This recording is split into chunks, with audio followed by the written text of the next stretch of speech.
Behind the door. I'm sitting here in the living room, although to me this is a very archaic term for the room, and I am very afraid.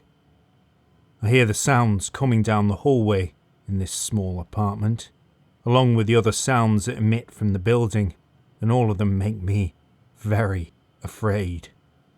But even with all that, the one thing that truly scares me right at this moment in time is what is behind the door of our bedroom. My name is Richard Jones, and I am your average working man with an average working job who never thought that I would be involved in anything so fantastic as the events which have taken place in the last week. I'm not married, although I was once. Her name was Charlotte, and 10 years ago she was killed in a tragic car accident. Coming home one evening, her brakes gave out and she hit a tree at around 70 miles per hour, catapulting her through the windshield and killing her instantly. The car was totaled, and I was given a life insurance check that would have set me up for the rest of my days. Yes, 10 years ago this week.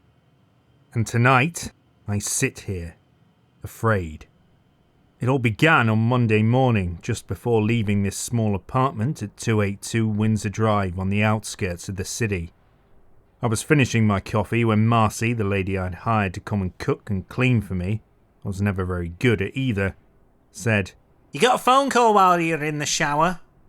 Marcy is not too unattractive a woman in her late 50s who I met at the office about a year ago. She was one of the cleaning people that the company had hired, and I asked her if she might want a second job. With the wage that I suggested, she readily agreed. A couple of months ago, I suggested she move into the small bedroom down the hall and be a proper full-time housekeeper. There was no sex involved, and I had no interest in marriage. She was very good at what she did, and I needed some kind of companionship, which she gave me. "Who was the call from?" I asked her, straightening my tie and putting on my coat.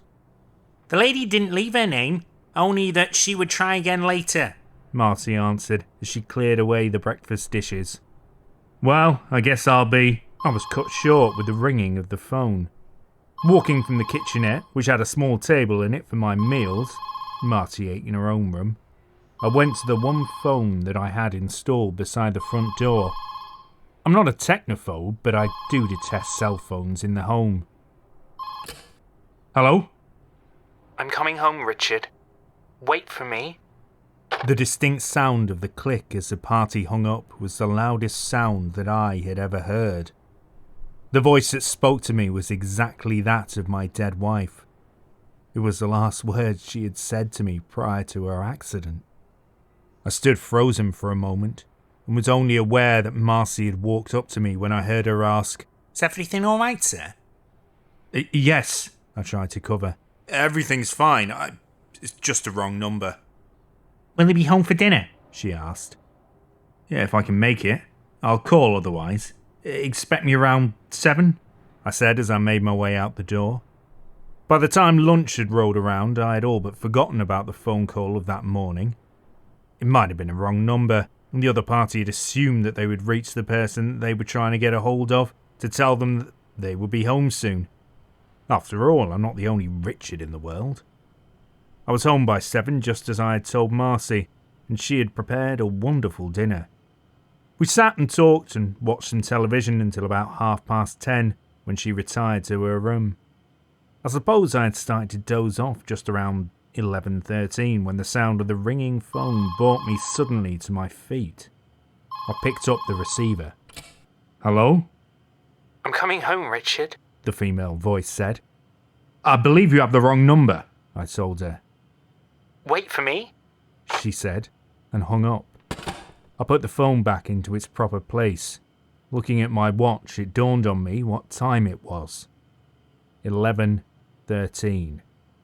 7 minutes later, I would receive a call from a police officer telling me of the fatal accident. It is the reason I don't like cell phones.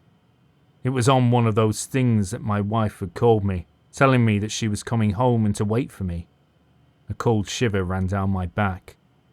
Sleep would be fitful that night. The phone stayed silent for the next 2 days, other than the general calls that are made every day by normal citizens who lead normal lives. I must confess that every time the phone did ring, I would go into a silent panic. I would ask Marcy to answer, and every time it would be something that either she or I was expecting.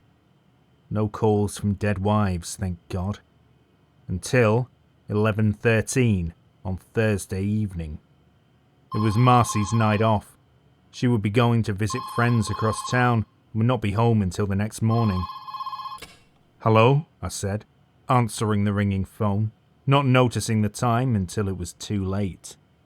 "I'm coming home, Richard. Wait for me," the female voice said. This time there was no way that I could deny whose voice it was. "Charlotte?" I could hear the soft breathing on the other end. "Why, Richard?" she said before hanging up. My heart fell. My whole body turned to jelly as I collapsed to the floor. I don't know what time I woke up from my faint. I managed to stumble off into the bedroom that was just opposite the one that Marcy occupied. She had asked me why. Why what? What could she possibly be interested in? She was dead, had been for almost 10 years. Why? Was she asking me why I was still alive? Why I had not died of a broken heart and joined her? Or was she asking me why I had killed her? Yes, you guessed correctly. I had tampered with the brakes of the car, and 7 minutes after she had called me, I was very wealthy. The money was practically gone within a year, and there was just enough to afford the apartment and the services of a lonely widow named Marcy who has, I believe, grown fond of me. Talking to her, I found that she is quite well off, but I don't want to progress plans too far ahead of myself. Marcy was back on Friday morning. "Not feeling well?" she asked when I arrived at the kitchen table. "Just coffee, please," I told her. "I got a rather strange phone call last night," she said as she sat down with her own coffee. "Really? What about?" I asked, naturally curious. "Well, it was just around 11 at night. I was still watching the late news from my friend Evelyn's place. You know how she likes to go to bed around 9, but I can't bring myself to hit the hay that early. Well, anyway, I was sitting there when the phone rang. I thought it might be you calling, but when I answered, all it turned out to be was a prank phone call. I didn't think anyone did those anymore." "What sort of prank?" I asked her, relaxing a little and sipping the coffee. "No one asking, 'Is your fridge running?' And you say yes, and they say, 'You better catch it.'" "No," she told me, laughing. "Nothing like that.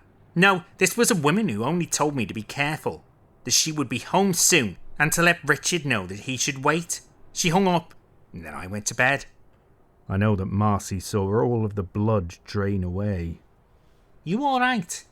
Well, maybe you should stay home today," she told me. Home was the last place that I wanted to be. I somehow made my excuses to her and practically ran out of the apartment, passing the phone by the door and feeling myself shudder. I poured myself into my work the rest of the day, watching the clock, willing it to slow down, for I knew that when it was time to go, I would have to leave and go home. Home to the possible phone call that I knew would come. I was so wrong. The phone on my desk rang at 6:27 p.m. Without thinking, I answered it. "Is that you?" Marcy said. "Oh, yes, Marcy," I said with a relieved sigh. "I should be home around 7. "Well," she began slowly. "there seems to be some company coming tonight. She says that she's your wife. She called and said that you should come home and wait for her. I thought that you were widowed." I hung up the phone and almost threw up. The drive back to the apartment was torturous. I didn't notice the stoplights or the signs of the other drivers. I knew that I needed to get home. It was just before 7 when I opened the door. "Marcy!" I called out. The apartment was dark. There seemed to be no sounds coming from anywhere. I switched on the light just as the phone rang. "Hello?" I said, my voice trembling.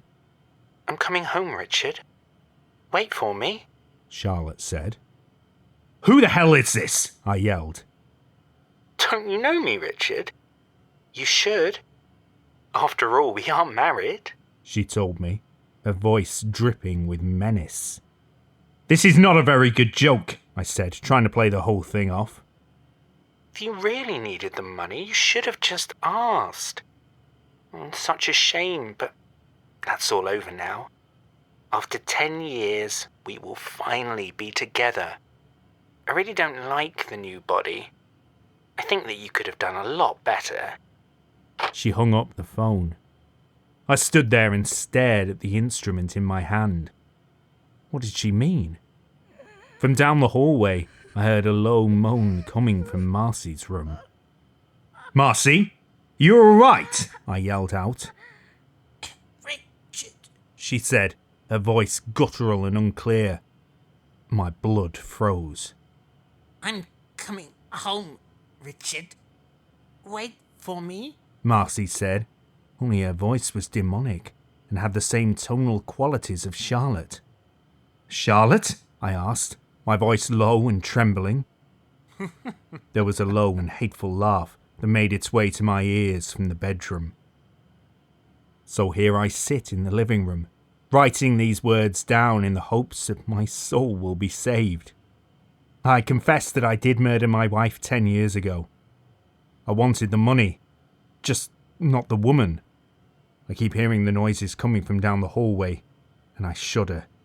It is now 11:13, and in 7 minutes, Charlotte will be home.